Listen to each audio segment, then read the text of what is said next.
Hello, Dr. Brant Hulsebus here, and welcome to another edition of Ask the Chiropractor. Ask the Chiropractor is my little podcast that I do when someone has a question about chiropractic or chiropractic care. I try to answer. I'm a chiropractor here in Rockford, Illinois. I'm a proud graduate of Palmer College of Chiropractic, and I'm happy to be the team chiropractor of the Rockford Ice Hogs. Let's dive into it.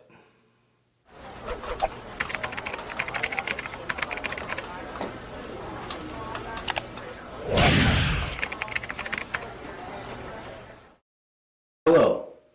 So today, as I release this, if you're watching the day it comes out, is election day. And since it's election day, I thought I would want to talk a little bit about politics in chiropractic. Now, again, today is election day, so we're not going to talk about the current election because that's already happening, or if you're watching this any time past the day I'm releasing it, the election's already over, hopefully. All right? So let's talk a little bit about chiropractic and politics. My grandfather was a graduate of Palmer College of Chiropractic in 1949, and he was thrusted into politics as a chiropractor. I say that because in 1949, it was illegal to be a graduate of Palmer College of Chiropractic in the state of Illinois. Back then, it's going to be hard to believe, but politics were a little crooked, a little corrupt. There was a school in Lombard and a school in St. Louis, and these schools had a 2-year program to become a chiropractor. Now today, I go to school for 8 years, 4 years undergraduate, and 10 trimesters of chiropractic school. But back then it was only 18 months, or 2 years, depending on which of the two schools you picked. Grandpa didn't have to learn about DNA or MRIs. Those things didn't exist yet. Chiropractic school was a little different back then. So was medical school, way different. Let's talk about chiropractic school. Palmer had longer days. They were 8, so the course there was 18 months long because they went to school for longer periods of time. Their day started earlier and ended later than the other two schools. The other two schools had a 2-year program, so the amount of hours they were in the classroom was the same. That's what the law requires. But they tried to say because it was a 2-year program, it was a longer, more advanced program. In reality, it was the exact same number of hours. So from 49 to 63, my grandfather had to work illegally without a license. And what happened was, when you came in the clinic, you had to show my grandmother your driver's license. And the back of the license, they had learned about a mark that showed that you worked for the state of Illinois. So Grandma saw that mark. She had a light switch under her desk. She would hit that light switch, and what happened was the light would go off in the room that Grandpa was with the patient. When they saw the light, the patient and Grandpa had a back door. They'd sneak out.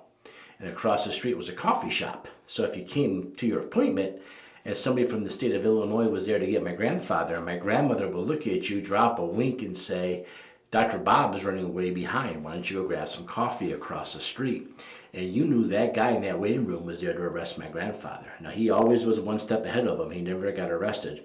But lots and lots of chiropractors in the state of Illinois were arrested for practicing chiropractic prior to 63. So my grandfather's friend started an organization called the Illinois Prairie State Chiropractic Association, the Prairie State Chiropractic Association, Palmer School of Chiropractic Alumni, PSCA.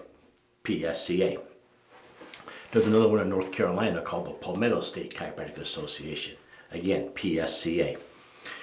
And they fought up and down Illinois politics in order to get the license accredited and approved. But even after grandfather was done with that fight, there was more fights now on the national level. Many people were arguing that what we were doing wasn't a real science. It wasn't a real thing. And I'm going to blame the AMA on that. Because if you go back and look at history, you'll see that the AMA had developed a thing called the Division on Quackery to contain and eliminate the practice of chiropractic. Now that sounds like a wicked conspiracy theory, correct? Goofy? You can look that up. Chester Wilk found out about that, a chiropractor in the Chicago area, and he sued the AMA as an antitrust Sherman Act lawsuit. And he was able to win his lawsuit in the early 90s, the 1990s. The 1990s is important because chiropractic started in the 1890s. So almost 100 years of lies about chiropractic was started by the AMA, and Chester Wilk had to be the one to go after them. Now, you've heard me talk to Chester in the past when I talk about medical doctors having a biasism towards chiropractors or not liking chiropractors. And that has a lot to do with Chester Wilk's battle with the AMA. Chester Wilk had a lot to do with exposing this conspiracy about medical doctors going after chiropractors. And when he won his case at the United States Supreme Court, he was forced to print, the AMA was forced to print a whole article in the JAMA, the Journal of the American Medical Association, fessing up to what they had done, admitting it. And that journal's still out there. It's a public thing. You can look it up. But take a minute sometime and Google search the AMA versus Chester Wilk, W-I-L-K. And you'll see what he went through and the struggles. I got to meet Chester's family. I got to meet Chester several times. It's quite a case. I've actually had the United States Supreme Court papers in my hands, in my possession for a little while. I got to read them. Wow, that was something. But let's go back to my grandfather now. So Grandpa's 1963, and he's licensed in Illinois. But in the federal level, we have a lot of problems. They're trying to say chiropractic's not real. Chiropractic colleges aren't real. And this is the time, if you Google search medical doctors versus chiropractors, you'll see a lot of the old great chiropractors on talk shows arguing behalf of chiropractic. You'll see them giving lectures telling people how chiropractic works, explain the philosophy, the art, and the science of chiropractic. And there was a lot of great ones in my grandfather's time that did this. And today I'm friends with a lot of their children and their grandchildren. My grandfather did this a little different though. Grandpa went to Washington, D.C. He went to Washington, D.C. and went to the Capitol. And he got laws passed. Some of the laws that got passed was, first of all, getting student loans approved, federal student loans approved for chiropractic school. Now, this doesn't sound like a big thing, but it really was. Because when you got the federal loans approved for chiropractic school, now the same governing bodies that govern medical schools, lawyer schools, every college, here in Illinois State, Illinois University, every college has an accrediting agency that allows them to get federal student loans. And so my grandfather passed for chiropractic school to get federal student loans. This is about 1976, 1977. Now you couldn't argue that our schools weren't real because the same agencies that accredited every other college in America accredit our colleges. And so if chiropractic education isn't real, then we wouldn't qualify for the federal loans.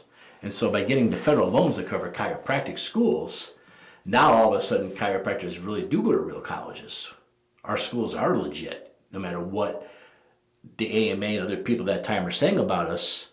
The federal government said we were real, and the federal government said their schools were real, so if they're real. So that's how Grandpa went about proving chiropractic school was real. The next thing he did was he got together with some chiropractors and they met Congressman Strong Thurmond. Now, you can have a lot of opinions on Strong Thurmond. I don't care who they are. I'm going to tell you what happened with chiropractic. Working with Congressman Strong Thurmond, they were able to get chiropractic under Medicare. Now, why is this a big deal? Medicare is the federal healthcare system. The federal. Medicaid state, Medicare is federal. The entire 50 states. When they decided to work to get Medicare to cover chiropractic care, then the governing bodies that approve what's medical care and what's not Medicare, what is health care, what isn't health care, said chiropractic's covered. You can no longer say chiropractic care wasn't real because the same agencies that approve your medical doctor, your DO, your osteopath, everybody else under the sun also was the same agency now that approves chiropractic care. So Grandpa didn't get Medicare to cover chiropractic because he thought getting us get reimbursement by Medicare would be a good thing. That wasn't the big idea of the reimbursement. It was to legitimize what we do. Now, he wasn't the only chiropractor at the table. There was half dozen of them, but he was one of them. And so my family has always been involved in politics on that level because Grandpa wanted to legitimize chiropractic through politics. And Grandpa wrote the handbook I talked about the AMA, but the chiropractic are a national association. It's called the ICA. It's actually called the International Chiropractic Association because Dr. Palmer didn't want to be limited to just America. He wanted to get chiropractic everywhere. So we became the International Chiropractic Association, started by Dr. Palmer from Palmer College. My grandfather was a legislative chairman of the International Chiropractic Association. He ran all the legislative stuff. He was the guy, and he even wrote the handbook. So when you become a state rep, I'm the Illinois state rep of our national association. I was given the Brant Hulsebus handbook on politics. And the thing that we look for in politics is the freedom of healthcare choice, As chiropractors, again, always make an alternative. If you have a lower back problem, if you have a health condition and you want to seek health care for it, as an American citizen, you have the right to pick whatever health care you choose to, and that would be chiropractors. In the 1990s, they came after my father, said he wasn't being ethical with Medicare, even though he had 0 complaints, 0 billing errors, and they demanded a lot of money from him, or all of his records. And Dad knew that no chiropractor had ever won a Medicare audit, ever, once, 0, zippo, nobody, because they never defined what we have to prove for documentation to defend ourselves. So the chiropractors were audited, they gave the records up because they didn't feel like they were wrong. 100% were found guilty. And this is a federal offense, right? Medicare fraud is a federal offense, face jail time. So they came after my father, it was a pretty big deal. Matter of fact, Dad went all the way to Washington, D.C. and testified in front of Congress. Because he said that you can't come after me as an American citizen because I have the right to defend myself. I have a constitutional right to defend myself, to have a fair trial. And because you won't define what I have to document and what's medical necessity in order to prove my care was necessary, and I've had 0 complaints, 0 billing issues, 0 anything wrong, you can't, it's unconstitutional for you to question what I did because you won't define what I have to prove to do what I did. So now they go around teaching us. We have classes. They used to literally go around every quarter and teach us. Now it's online, of course. And now they teach us what they want to show in the documentation. So now chiropractors can defend themselves. Again, I don't think my dad really wanted to get into politics, but he sure didn't want to give them all that money for not doing anything wrong. Who would? We're talking 6 figures they came after him for. So Dad stood up and became a politician too when he really wasn't planning on it. And my dad became the Medicare director of the International Chiropractic Association after that, because obviously he understood the politics of Medicare.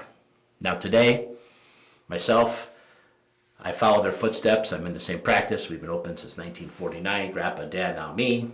And then what happened to me, what happened to all of us in 2020, healthcare and politics got interweaved again with the pandemic.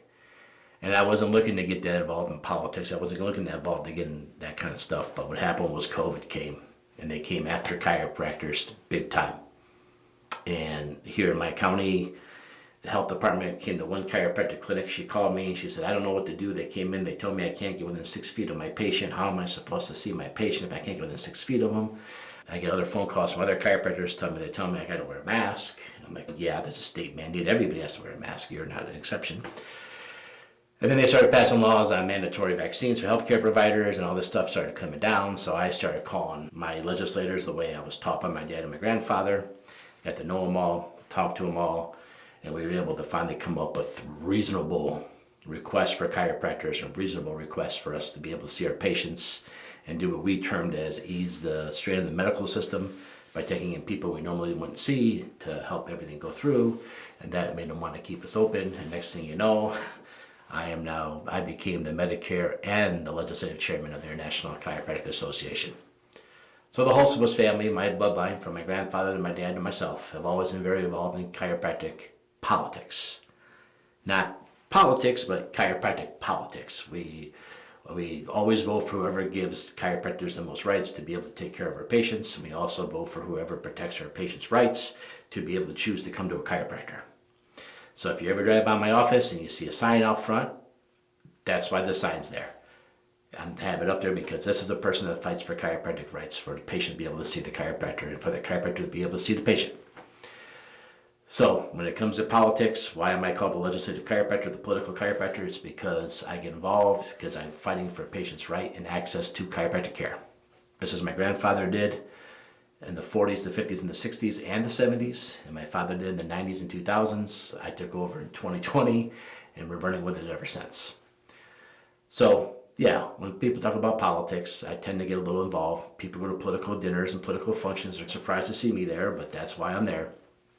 So our clinic has always been very heavily involved in politics, whether it's helping out Palmer College or we're helping the International Chiropractic Association or the Illinois Prairie State Chiropractic Association.